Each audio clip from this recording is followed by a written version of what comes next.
I'm Valeria Monroe, 37 years old, born and raised in a small town near Kansas City, the kind of place where every house looked like a neatly folded cardboard box and every family had one child to be proud of.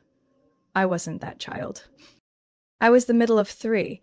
My sister, Felicity, 2 years older, was known as the brightest star at Franklin High, with a resume so stacked my dad used to joke, we should frame her instead of buying wall art. My younger brother, Dylan, 4 years my junior, was the golden boy, doted on since diapers, wrapped in my mother's gaze like a favorite blanket. And me? I was the space between them. Not gifted enough to earn praise, not young enough to protect, I just existed. In the framed family photos around the house, I was always half-turned, partially blocked, or awkwardly cropped out. Some photos I wasn't sure I was even in. For Felicity's birthdays, my mom baked two-tier cakes, hand-wrote invitations, and wrapped gifts with satin bows. For mine, she'd buy a grocery store cake, stick 2 candles in, and say, let's keep it simple, less mess. Strangely, she used to be close to me. When I was in second grade and purposely left out of a classmate's water park party, Mom laid out a blanket in the backyard, cut watermelon into stars, baked homemade chocolate chip cookies, and threw a secret picnic just for the two of us. She whispered, "You're a gift I chose for myself. They didn't invite you because they're not lucky enough to see how wonderful you are." I believed that for years. When I won third place in a sixth-grade Earth model contest, tiny next to Felicity's first-place state math title, Mom still framed my certificate and hung it beside Felicity's wall of awards. 3 days later, Dad took it down, saying it clutters the wall. Mom didn't argue. She just sighed and tucked it into her nightstand drawer. That small act felt like the world turning its back on me, but she stayed. In 16, when my friends bailed on my birthday to go to a more popular girls' party, Mom drove 2 hours to a theater in Topeka so we could watch The Sound of Music. She wore a navy dress. I wore heels for the first time. After the show, we had dinner at a small Italian restaurant by the river. She ordered penne and looked at me like I was the most important person in the world. "It's not the number of people around you that gives you worth," she said. "It's who's willing to show up for you." That line has stayed with me, like a soft golden light in the corners of memory. But that light began to dim when I turned 18, the year I chose to attend college out of state. I wasn't rebelling, I just needed to find out who I was, outside of Felicity's shadow and Dylan's safety net. "Why not go somewhere closer, like Felicity did?" Dad asked, voice heavy, like I'd rejected our bloodline. Mom said nothing. She only nodded, eyes fixed on her cooling cup of tea. For the first time, she didn't defend me. After that, calls became less frequent, holidays at home grew stiff, and the way Mom looked at me, when she did, no longer had that gentle warmth. I once thought love was something that never changed, but sometimes it's just a ribbon, beautiful but loosely tied. One tug and it slips away.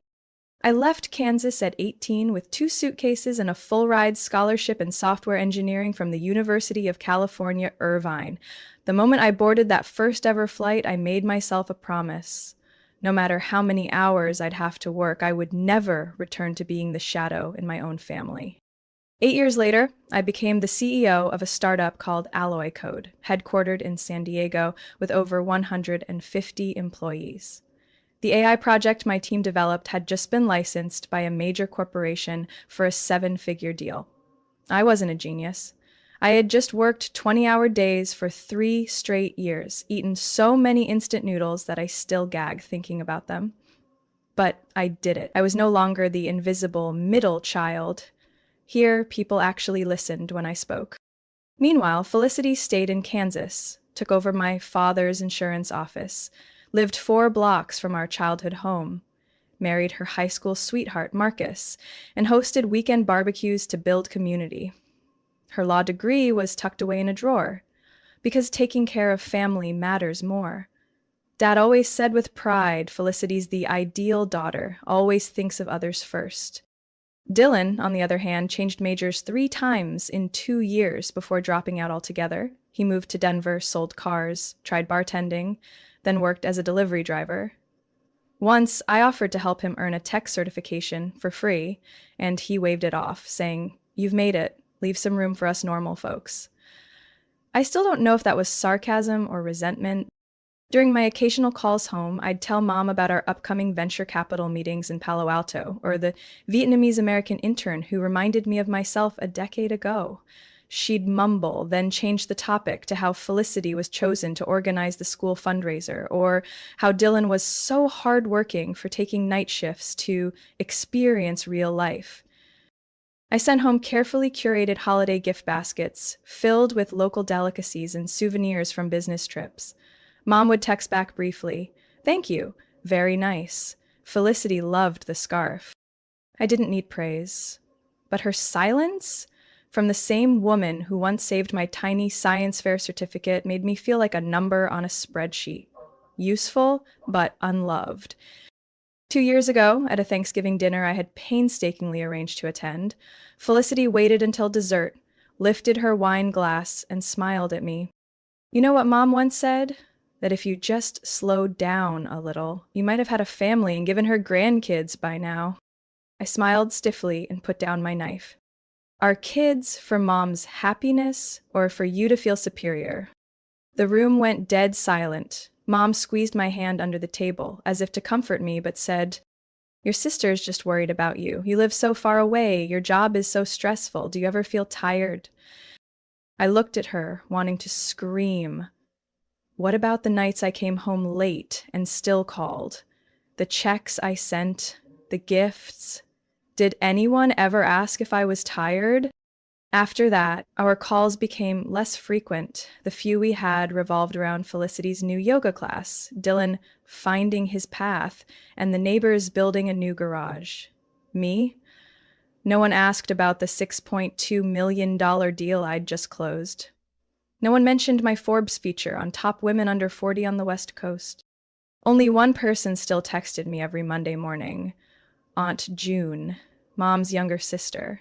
The one who once said, "Valeria, you weren't born to please people. You were born to prove that kindness and strength can exist in the same person." But even she didn't know I had cried after my last call with Mom, because in that indifferent voice, I couldn't find the woman who once drove 2 hours just to see me smile. I discovered my mom's 60th birthday party through a post on Felicity's Instagram. It was a Thursday night, just after I had signed off on the quarterly budget with the finance team and collapsed into the armchair in my 27th floor apartment in San Diego.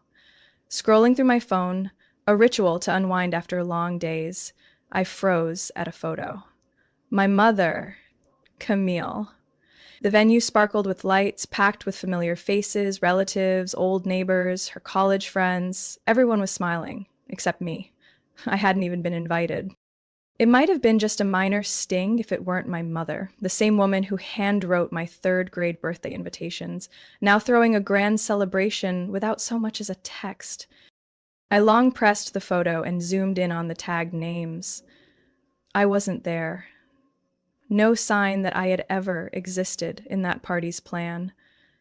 Felicity, on the other hand, was tagged at least 4 times, with hashtags like Perfect Big Sis and The Thankful Child. I held back my emotions and waited until the next morning. Then I called Mom. She picked up on the 3rd ring. "Valeria, everything okay?" Her voice sounded odd, not quite surprised, but certainly not thrilled. "I just saw the pictures from your birthday party on Felicity's Instagram." "Oh, it was just a little gathering at a private resort ballroom by Lake Arrowhead with a live band."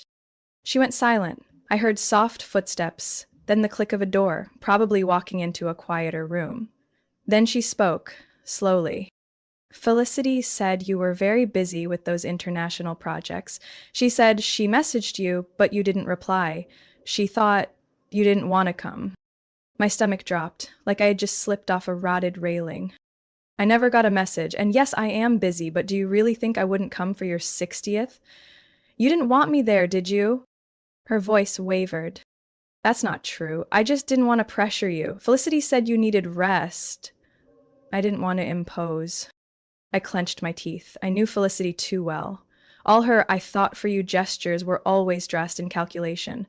This time, it looked like she had pulled it off, erasing me from the family circle while convincing Mom it was my choice. Mom, let me be clear. If I had known, I would have made it work, even if I was in meetings in New York or Tokyo. She exhaled softly, but said nothing more. That silence stung more than any rejection. That night, I spent 3 hours planning a trip that shouldn't have been this complicated. I booked a round-trip flight from San Diego to Wichita Falls, non-stop, business class. It cost nearly $2,000, but I didn't care. I had one thought. If my mother still had any feelings for me, I needed to see it. In person. I spent all Saturday morning picking a gift. Not to prove anything, I just wanted her to know I still remembered the small things she used to love.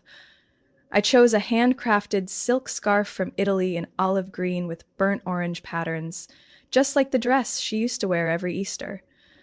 I added a lavender essential oil kit and a wellness retreat gift card to a quiet spa near Palo Duro Canyon, the place she once said she'd visit when no one needs me anymore. It's totaled over $3,500. But what choked me wasn't the cost. It was the fact that I had to try this hard to be seen as her daughter. As the plane touched down in Texas, I felt more uncertain than ever. If she knew I was coming, would she be happy, or would she once again avoid eye contact like all the times before? I arrived at the lakeside estate near Arrowhead around 3 o'clock in the afternoon, just as the early winter sun was warm enough to skip a heavy coat, but still cold enough for the air to carry the familiar scent of pine wood and damp earth. The venue for my mother's birthday was tucked behind rows of blazing red maple trees, decorated with white silk ribbons and balloons reading, "Camille, 60 years of love." From a distance, it looked more like a wedding than a family party. I stepped out of the car holding a gift bag and a box wrapped in ivory handmade paper. Everything I chose held pieces of memory, colors, textures, as if I were trying to preserve one last fragile connection. At the main entrance, the first person I saw was my father, Richard, standing on the front steps in a charcoal gray suit, clipboard in hand like a corporate gatekeeper. His eyes met mine, colder than the winter air skimming the lake. "Valeria?" he asked, as if unsure I was real. "I'm here to wish Mom a happy birthday." He didn't smile. He glanced at the guest list, ran his finger down the page, and shook his head slightly. "You're not on the list. This is a private event for close family only." I froze. Not from the rejection, but from how seamlessly it came. Neat, rehearsed, like a line from a script. I called Mom. She said I could come. Then maybe she said it just to be polite. Your name isn't here, and she's busy entertaining guests. I could feel the stares gathering, familiar faces, old neighbors, distant relatives, watching like spectators at a stage play. Then Felicity appeared. She emerged from the grand hall in a rose quartz dress that practically glowed in the late afternoon sun. Champagne in hand, loose curls framing her smug expression. "You actually came? I had my doubts. Thought you were too busy running the world in California." "I came to celebrate Mom," I replied, keeping my voice steady. "I spoke to her. She didn't say I'd be turned away." "She didn't invite you directly," Felicity shrugged. "And you didn't RSVP. Just showing up like this? It's awkward, Valeria." I swallowed hard. Talking to them felt like punching into sandbags. No impact, no shift. I looked from my father to Felicity, who had clearly weaponized every word I ever spoke to Mom. "I'm not here to cause trouble. I just want to leave a gift." I raised the bag, hands trembling but eyes firm. My father took it like he would a parcel from the mail. No thanks, no glance. "That'll be fine. Your mother will get it." I looked past him, hoping to catch a glimpse of Mom in the crowd inside.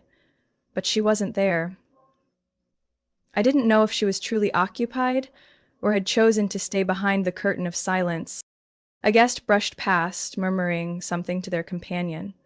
A distant aunt said, loud enough for me to hear, "She still thinks money can buy forgiveness." Felicity didn't hide her smirk. I knew then I wasn't welcome here. "Tell Mom I remember the backyard picnic from years ago," I said, eyes still fixed on my father. "And whatever anyone here thinks, I still hope she has a beautiful birthday." Then I turned and descended the steps, refusing to look back, my spine straight, my eyes dry. Not because I didn't want to cry, but because I knew they were waiting for it. When I closed the car door, my hands shook so badly it took 3 tries to get the key in. I glanced through the rearview mirror toward the estate gates I once thought would open for me. No one followed. No one called my name. I didn't start the engine right away. I rested my head on the steering wheel, eyes drifting to the return ticket to San Diego for early tomorrow morning. I had braced for judgment, tension, even confrontation. But not this. Not this perfect silence. It wasn't just rejection. It was erasure, intentional, scripted, complete. I had just started the engine when a light knock startled me from the passenger window. I turned, startled, and saw a tall man with deep brown hair, thin glasses, and a navy mule suit. Uncannily familiar. He gestured politely, his eyes hesitant but not threatening. Rolled the window down about 3/4. "Excuse me, are you Valeria Monroe?" I nodded cautiously. His voice was warm and respectful. "I'm Noah Brennan. I think we've crossed paths, though not formally. I work at Alloy Code, engineering, 6th floor." I froze slightly. Alloy Code? My company. I looked closer, then it clicked. He was Felicity's boyfriend. The one I'd seen in a few photos she'd posted. I'd never paid much attention to him, never imagined this man would one day be standing beside my car, looking like he was carrying 1,000 unspoken truths. "I know this is sudden, but..." Noah glanced around and lowered his voice. "I need to talk to you about what just happened, about Felicity and your mother." I was silent for a few seconds. Logic told me to shut the window and drive away, but instinct, the same instinct that had kept me afloat for years in business, told me this wasn't ordinary. I unlocked the door. Noah stepped in carefully, taking the passenger seat with his hands clenched between his knees. "I'm sorry. I should have said something sooner, but I'm new to all this. I didn't know what was appropriate." I didn't respond, just looked at him. "Last night, during the final prep meeting, I overheard Felicity and Mr. Richard, your father, discuss how to handle it if Valeria shows up. That was his exact phrase. Felicity said, 'She won't dare, unless she wants everyone to think she's making it about herself again.'" I gripped the steering wheel, eyes fixed ahead. "Though they suspected I might come, they did. Felicity said your mom mentioned wanting you there, but she told your mom you were too busy, said you were with clients in Japan." I let out a dry laugh. "I canceled a Tokyo meeting because I thought Mom sincerely wanted to see me." "I believe she did," Noah said quickly, "because this morning, when she asked if I'd seen you, she looked like she was truly hoping you'd show." I turned to look at Noah for the first time. His gaze held steady. "Did Felicity ever tell you I work at Alloy Code?" I shook my head. She knows. But she didn't say I work in engineering. Definitely didn't mention that you run the place." I closed my eyes, feeling a tangled storm of anger and humiliation welling up inside. "It's not your job she resents," he said quietly. "It's that you're the one your mom misses, even from afar. And she's right here every day, but still compared to someone who's not." I gave a bitter smile. "I thought I was the forgotten one." Noah shook his head. "At every meal, whenever someone brings up your name, Felicity changes the subject. She created a different version of you, cold, selfish, successful, but heartless. And everyone believes it because you're not around to speak for yourself." Something cracked inside me.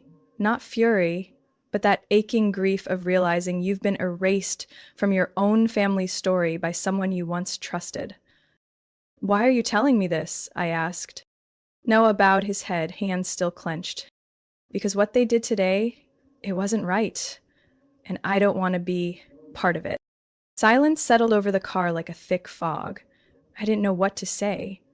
At last, I gave a small nod. "Thank you. Maybe my story needs to begin again, on my own terms." "And with the truth," Noah replied. He opened the door, ready to leave, but paused. If you choose to confront them, I'll stand by you, not because I work for you, but because you're the only one here who isn't pretending. I watched him walk away, leaving me alone in the car with a tight chest, but a mind that was finally clearing. They shut me out of the table on my own mother's birthday, but I still have my voice, and if I must, I'll use it to bring the truth back where it belongs. Not for pride, but because my mother deserves to hear it. All of it. From me. I don't remember exactly how I got out of the car. All I know is that by the time I entered the banquet hall with Noah, my heart was pounding so hard I thought it might tear through the fabric of my dress. The soft sound of violins drifted from the upper balcony. Warm golden light illuminated clusters of guests chatting and laughing. I could feel the eyes, dozens of them, turning toward me like a reflex. Some stared in silence. Others whispered, "Is that her? I thought she wasn't coming." And then Felicity turned around. Her smile vanished the moment she saw me. Whatever story she'd been telling over her wine stopped mid-sentence. Her gaze flicked quickly from me to Noah, then back, twitching slightly. I took a deep breath. Before I could speak, Noah stepped forward and raised his voice. Clear, firm enough to reach every corner of the hall. Apologies for the interruption. I just wanted to introduce someone. This is Valeria Monroe, CEO of Alloy Code, and a leader I deeply respect. A hush fell over the room as if someone had dropped a crystal glass. All eyes swung toward me, then toward Felicity, like they had just uncovered a piece of the puzzle they never knew was missing. My mother stood up from the main table, her gaze locking onto mine, not surprised, but stunned. She rushed toward me, abandoning all pleasantries and protocol. Her hands found mine, warm and trembling like the night I fell off my bike as a child. "Valeria, you're here. Why didn't anyone tell me?" I tightened my grip on her hands. "I was here, Mom, but I was stopped at the door." She froze. Her eyes darted toward Felicity. "What? What do you mean?" "Dad wouldn't let me in. Said I wasn't on the guest list. That I didn't belong here." The tension in the hall stretched tight like a violin string. Felicity spoke up, her voice strained. "I just didn't want you to feel uncomfortable after what happened at Thanksgiving everyone remembers." I turned to her. "No, Felicity, I remember clearly. You called me selfish, said I was the daughter who abandoned this family. And you didn't say it to me in private, you said it in front of everyone. And today you lied. Told Mom I was too busy to come, even though I confirmed I'd be here." Felicity's face drained of color. Her eyes welled up, but her mouth stayed firm. "You always act like you're the victim. But I stayed. I carried everything. You just send a few packages and think that's enough? No one forced you to carry that burden, and no one stopped you from building a life. I chose to leave, to stand on my own. But that doesn't mean I abandoned this family. I was pushed out because someone needed me to be the villain to be more loved." The entire hall was silent. Even the string quartet had gone still. Maybe someone had signaled them, maybe not. My mother looked at Felicity, her voice trembling but resolute. "Did you tell me Valeria declined the invitation?" Felicity looked down, lips pressed, eyes red. "You don't know what it's like to live in someone else's shadow. I'm here every day, and still. You always say things like, 'Valeria just signed a huge contract,' or 'She sent me those silk scarves I love.' What about me?" I choked up. For the first time, I didn't see my sister as a rival. I saw a child, tangled in the ache of never feeling enough. But my mother didn't cry. She turned to the crowd. "Please excuse us. My family needs a few moments. The celebration will continue, but we'll step away for now." Without waiting for a response, she grabbed both my hand and Felicity's, leading us through the side door into the private suite. My father followed quietly, his face pale. As soon as the door closed, my mother turned, no longer the soft-spoken Camille, but the woman who once stood between me and cruel classmates at recess. "Richard, did you really block Valeria?" My father hesitated, then nodded. "I just wanted to avoid drama. After Thanksgiving, everyone assumed..." "Assumed what?" she snapped, her voice low but fierce. Being a mother doesn't mean sacrificing one child to keep peace with the other. Felicity broke down. I just wanted to be seen, to be chosen just once. My mother looked at us both. Her tears finally came. You are both my children, and I will not let anyone come between you again. Not Felicity, not Richard, not silence. The side room behind the banquet hall, once meant for musicians to rest, had now become a courtroom for decades of tension. The four of us, myself, Felicity, Mom, and Dad, sat around a velvet gray sofa. Noah stood quietly by the door, a silent witness who chose not to walk away.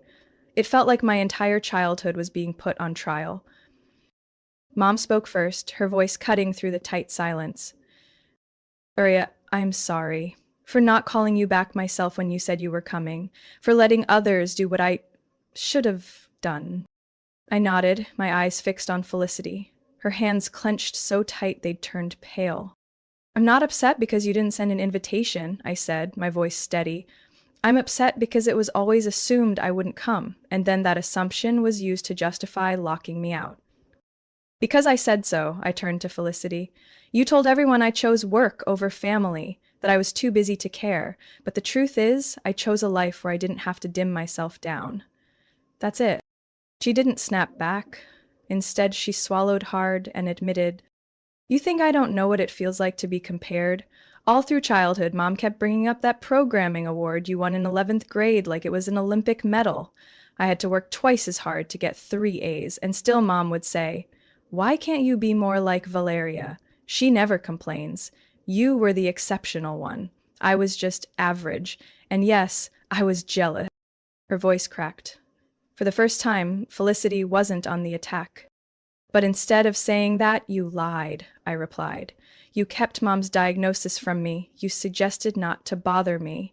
You made me believe she didn't need me. Mom, I turned. Are you sick? She went quiet, then nodded. Some short-term memory issues. The doctor calls it mild cognitive impairment. Not serious, but something to watch. I'm on medication. Felicity's been helping. And why didn't anyone tell me? Because you were busy, and Mom glanced at Felicity. She said not to tell. So you wouldn't stress? I froze. Every reason so far had been for me, yet no one had actually asked what I needed. I looked at Dad, who hadn't said a word, stiff as stone, eyes down. And you, Dad, what do you think? He exhaled, like something had torn inside him. I didn't know it had come to this. I thought staying quiet was the best option. You react, Valeria. You push back. I was afraid letting you in would bring another Thanksgiving incident. But today, I know I was wrong. Couldn't believe it. The man who once called all my emotions too much was admitting fault? Maybe I never knew how to be a father to someone like you. Strong, uncompromising. But I'm willing to learn. If you'll let me. I swallowed hard, unable to speak. Mom took my hand, gently.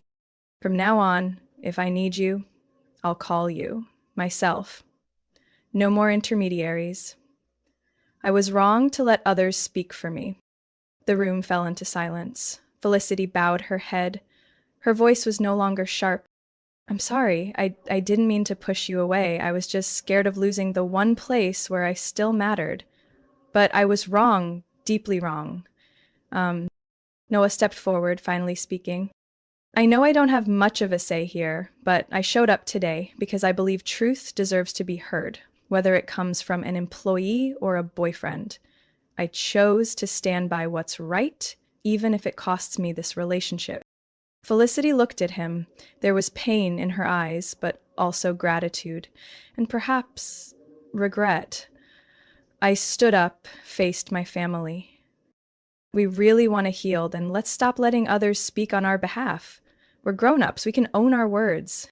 Mom nodded. Dad nodded. Felicity, too. Slowly. No one hugged. No beautiful tears like in the movies. But for the first time in years, I walked out of that room not feeling like the outsider. 2 weeks after that turbulent birthday party, Noah sent an email to HR at Alloy Code requesting a transfer to the product development team, a department not directly under my supervision. The reason filed was to avoid internal conflict of interest. I understood. We never revisited what happened that night, but the way he exited my personal space, quietly, respectfully, leaving no residue, earned more of my respect than any drawn-out conversation ever could. As for me, less than a month later, I was invited by the CEO to a closed-door meeting. On the table was a proposal, a promotion to Vice President of Global Operations, a new position packed with challenges, a packed flight schedule, and triple the pressure, but also the greatest recognition I'd ever received. I didn't need to ask why. I already knew. It wasn't just about performance, but because I had stepped out of silence. I had chosen to confront, not just at work, but also within my family. Mom was the first person I called to share the news. She went quiet for a moment, then said, "Would you like me to visit Boston sometime? Only if you're free, of course." I almost cried at how gently she asked. No demands, no guilt, no expectations, just a tentative offer from someone who once believed I had no more space for her in my life. 3 weeks later, she stepped off the plane at Logan Airport, pulling a small, cream-colored suitcase, wearing a smile that was both gentle and uncertain. I greeted her with a bouquet of yellow tulips, her favorite since I was a child, and held her hand all the way home. I took her for a walk along the Charles River, brought her to the cafe where I review quarterly plans every Saturday morning, and introduced her to my team during an informal office gathering. She was surprised to hear coworkers refer to me as the one who keeps everything running and our official problem solver. But what moved her most was the framed photo by my desk. A younger me, wearing a plain beige dress, hugging a handmade satellite model. "You still keep this?" "Because not everything from the past needs to be erased," I said. A few days later, she offered to cook dinner. My small kitchen was filled, for the first time, with the scent of Southern-style chicken soup, her go-to when I was sick as a kid. As she stirred and seasoned, something settled in my chest, as though all the missing years had been stitched back together by that very aroma. We made a video call home, the first one with all four of us present. My dad, still a bit awkward, asked about the Asian market with genuine curiosity. Dylan sat beside his new girlfriend, cracking jokes. Felicity didn't appear, but the next day I received a short email from her. Just 5 words. "I'm starting therapy this week." I didn't reply right away, but I knew what that meant. She was starting to unravel her own knots. That Thanksgiving, I did something I'd never done before. I hosted, in my own apartment. I rented extra tables and chairs, curated a menu that combined classic American dishes with Southern recipes Mom once taught me, and sent handwritten invitations to every family member. Not emails, not texts, real invitations. I wanted them to know this was sincere, from the heart. Mom arrived first, carrying a homemade pumpkin pie. Dad came later, his first time entering my apartment without commenting on how it's barely big enough for a dog. Dylan brought a mini projector and played old photos that made us laugh and sigh in equal measure. Felicity didn't come, but just as I was slicing the pie, my phone buzzed. A message from her that read, "Thanks for saving me a seat, maybe next year." I smiled. At the end of the evening, when everyone helped clean up, first, my mom stood by the window, gazing down at the city lights. "You know, Valeria, some things feel like they're gone for good, but if you keep believing, they come back. Not the same, but enough to recognize." I wrapped an arm around her shoulder. We're still learning how to be a family mom, but at least this time, we're learning together. By year's end, I booked our first family therapy session with a specialist in Boston. Mom agreed immediately, Dad reluctantly, but still said yes. Dylan texted, "Fine, as long as we're not forced to group hug." I don't know if Felicity will come, but I saved her a seat. Because for the first time, I believe family can be rebuilt, not by blood, but by choice. Through repetition, patience, and forgiveness, one step at a time. Valeria's story is a powerful reminder that you don't have to sacrifice yourself to be accepted by your own family. True recognition doesn't come from silent endurance, it comes from the courage to speak up, tell the truth, and set healthy boundaries. In real life, many people are misunderstood or excluded just for being different. But like Valeria, when you stay true to your values and keep reaching out with sincerity, healing is always possible, even if it comes late. What do you think about Valeria's journey and how she faced her family? Share your thoughts in the comments, and don't forget to follow the channel for more heartfelt, real-life stories about family, forgiveness, and healing.